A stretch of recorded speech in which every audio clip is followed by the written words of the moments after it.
Islamistide vastu sõna võtmine muutub järjest ohtlikumaks, sest neile ei meeldi, et me võidame. Neile ei meeldi, et me suudame neid paljastada ja inimesed nõustuvad meiega.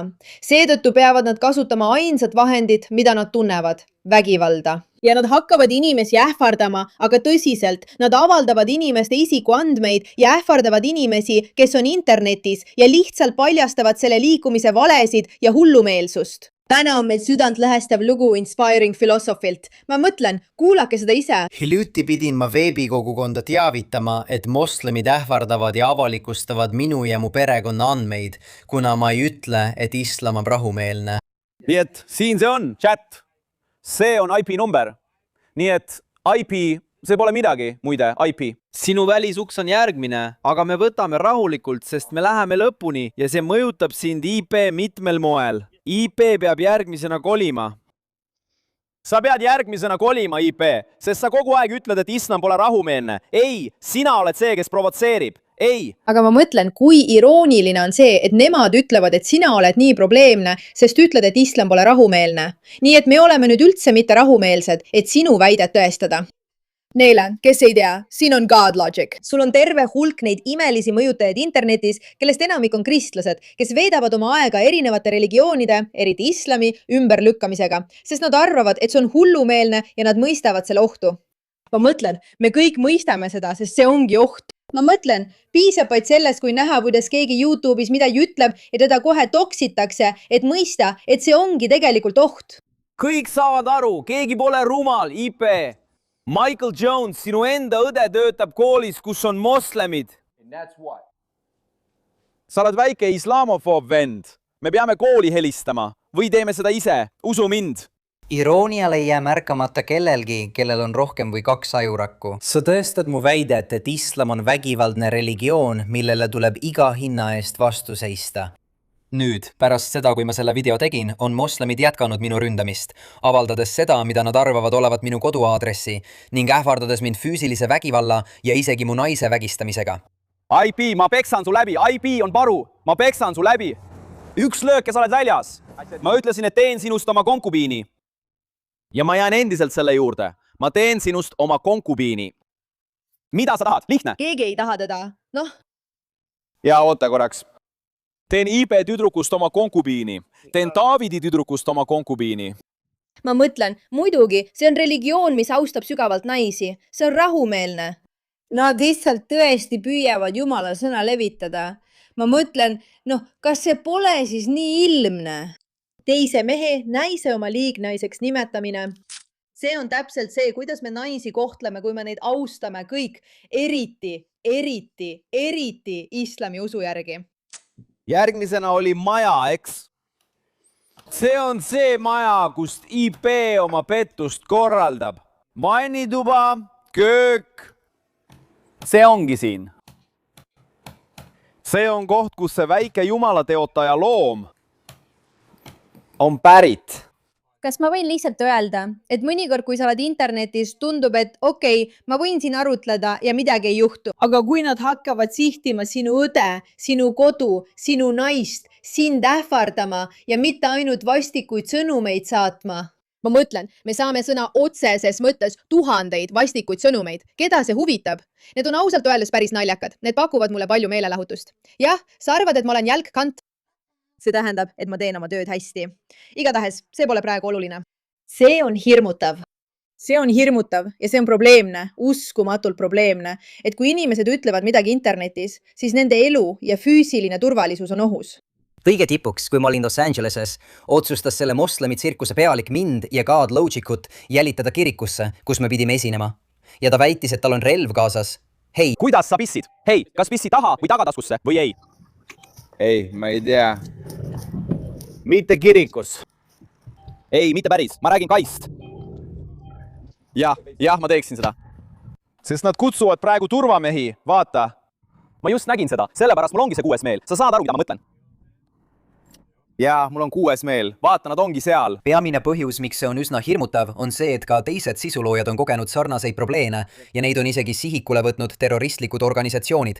Mind ähvardas terroristlik organisatsioon. Ühel päeval, kui olin tööl, sain oma pereliikmed sõnumi, et pean kohe koju tulema, sest FBI on minu majas.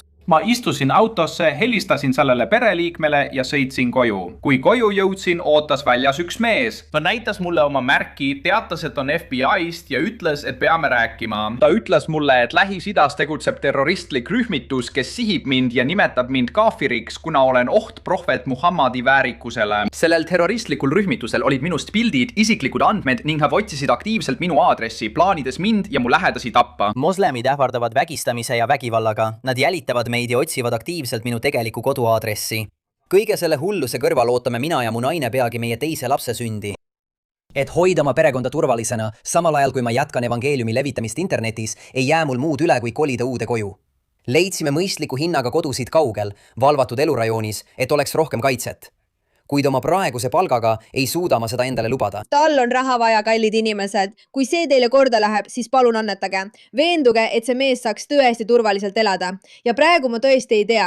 Ma tõesti ei tea, kes peaks seda toetama või rahastama ja aitama neid inimesi, kes on internetis. Aga mulle tundub, et neid inimesi, kes rasket tööd teevad, lihtsalt ei toetata piisavalt. Teate ju ise, see on nii ohtlik. On nii ohtlik mõelda, et FBI võib su ukse taha ilmuda, et nad sõidavad sinust mööda, et nad ähvardavad sind, su naist, su õdesid, nad otsivad su aadresse, nad on valmis su isikuandmeid avaldama ja me teame, kui vägivaldsed nad on. Need ei ole lihtsalt tühjad rumalad ähvardused, see on päris oht. Ja selle asemel, et minna suurimate tegijate kallale, hakkavad nad nüüd väiksemate kallale, sest nad saavad aru, kui mõjus see on. See on. See on natuke ebamugav, tead küll. Räägib avalikult islamist, provotseerib moslemeid, korraldab otse-eetri kõnesaateid. Mõned neist tüüpidest avalikustavad tema andmed, avalikustavad GodLogicu andmed.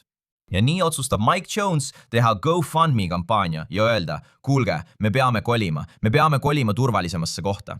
Täiesti arusaadav, okei. Ja kogukond tuleb tal appi. $154 000 koguti nädalavahetusega, mis on lihtsalt. Näite, see ongi see, mis mulle interneti juures meeldib. Siin on hullud, siin on natsid, aga head inimesed, meie võidame. Te kõik toetate seda meest, et me saaksime elada kuskil turvaliselt ja jätkata Jumala töö tegemist internetis. Ma mõtlen, vaadake meid, nad ei saa meist jagu. Nad ei saa meist jagu, sest me oleme lihtsalt paremad inimesed kui nemad. Meil on moraal ja me mõistame, et peame hoolitsema teiste inimeste eest, mitte neid tapma. Ja on täiesti normaalne pidada arutelusid inimestega, kes sinuga ei nõustu. Sa ei pea neid tapma, et nad end paremini tunneksid. Seda teevad hullud inimesed. Terved inimesed ütlevad hoopis, sa teed meie heaks head tööd. Toetame sind. See mees sai oma maja. See teeb mind nii õnnelikuks. Hämmastav on näha, kuidas inimesed ühinesid. Ta on nüüd annetused peatanud, aga kuna kogukond tuli talle appi, siis summa aina kasvas. Nüüd võiks arvata, et need islamistid internetis, kes ei toeta toksimist ega ähvardusi ega on parut, ütleksid, hei, see on halb. Kuidas oleks, kui me ei teeskleks Allahi nimel, et oleme gängsterid? Kuidas oleks, kui me ei ähvardaks inimesi? Hei, me oleme rahuusk. Anname teile väikese vihje, mis edasi saab. Need inimesed ei teinud seda, sest nad ei usu sellesse. See on kuri, ärge käituge niimoodi. Sest ma ütlen teile, kui kristlased käituksid niimoodi, kui kristlased ütleksid Jihadi nimel, Kripkootsi nimel, siis me ütleksime lõpetage. Ärge avalikustage moslemitest loojate andmeid, ärge ähvardage inimesi. Te ei saa seda teha, Byro, ja Jumala nimel, te kõlate rumalalt, ärge tehke seda. Ei, selle asemel läks asi sellise hulluseni. Nad ütlevad, ei, ta on olnud Jumala teotaja, ta tõi selle ise endale kaela. Ja täpselt nii juhtuski. Väidetavalt oli üks koora juhatajatest seotud selle toksimisega. Mida ta siis teeb? Ta läheb sellepärast veel rohkem endast välja. See on üks hullumeelsemaid olukordi, millest ma kuulnud olen. Ja kogu selle asja kulg on olnud täiesti poeetiline. Aga tead, mis on veel hullumeelsem? See, kui paljud teist ikka veel. Ma mõtlen, eks. Üha rohkem on neid ja ka kommentaatoreid, kes teevad Jumala tööd ja võitlevad selle hullumeelse inimrühmaga. Ma mõtlen, vaatame. Inimesed, kes julgevad islamit kritiseerida, kes julgevad vastu astuda sellele, mida islam nende kogukondadele, riikidele, linnadele teeb, nad ei saa kõigist lahti. Nii saab islam lüüa, nii võib islam ka seespoolt kokku variseda. Sest see ei kaitse mitte ainult mitte moslemeid, vaid ka neid, kes islami kogukondades kahtlevad. potentsiaalseid endisi moslemeid. Sest kui islami kritiseerimine ja naeruvääristamine ei ole enam ohtlik, oleks kõigil neil inimestel palju lihtsam usust lahkuda. Ja see variseb kokku. Ma võin sulle kinnitada, et nii läheb. See ongi täpselt asja tuum. Nad kardavad nii väga iseennast, et on valmis minema ja füüsiliselt haiget tegema inimestele, kes neid paljastavad või tahavad lahkuda. Nad on hirmust kanged. Nad on hirmust kanged, sest nad on nagu kaardimaja. Kogu nende süsteem, mitte miski ei püsi, argumendid ei pea vett, ususüsteem ei pea vett, fassaad, mille nad on loonud, et nad on rahumeelsed, ei pea vett, ei tööta. Igaüks, kes tegelikult vaatab ja uurib, näeb seda, aga neile see ei meeldi, see hirmutab neid. Ja seetõttu selle asemel, et proovida uskuda millessegi heasse, mis tõesti loob ja ehitab, ei. Nad tahavad hoida oma patriarhaalset ususüsteemi, mis võimaldab neil olla vägivaldsed ja kontrollivad ning omada võimu ja teha kõike, mida iganes nad tahavad. Niinimetatud Jumala nimel ja nad lähevad kallale kõigile, kes seda ohustavad. Muide, nii see ka varem levis. See on lugu selles, kuidas islam kasvas ähvardamise kaudu. See oli põhimõtteliselt pöördu või just nii nad tegidki. See enam ei toimi. Ja kui oht oleks väiksem, kui me kõik lihtsalt jätkaksime ühiselt vastupanu ja ei laseks neil sellest puhtalt pääseda. Toetage neid, kes julgevad sõna võtta, jätkake nende valede ja jamade paljastamist, siis pole neil mingit võimalust. Sest me kõik teame, et see on tõde. Hea asi on see, et paradoksaalsel kombel usun ma, et see on teinud Michaeli GoFundMe äärmiselt edukaks. Ja ma usun, et nüüd saab ta endale lubada oma pere turvalisse kohta kolimist. See on suurepärane uudis. Ma ei tea, Michael on varem kommenteerinud ja vaadanud mõnda minu videot. Nii et kui sa seda praegu vaatad, Michael, kõike head sulle. Ma jätan sinu GoFundMe lingi oma kirjeldusse. Ma armastan seda. Te peate ka meeles pidama, et see ei ole ühekordne asi, eks? See juhtub loojatega üle kogu spektri. 2007 või 2008 kohe pärast selle ilmumist. Wow. Ma ei teadnud seda. Me ei keskendunud tol ajal YouTube'ile. Tol ajal teatasime peamiselt, et hei, me räägime selles kirikus, selles kohas. Ja inimesed kirjutasid meile, et ma ei saa tulla, sest elan selles riigis. Ja siis mõtlesime, et okei, paneme selle uue asja peale üles. Teie peatükid ununevad, sest me ootame neid. Noh, vaata, mida see ütleb. Vaatame kommentaare. Nii et kõik see pandi neile sinna üles. Milline on olnud moslemite reaktsioon viimase, 20 aasta jooksul?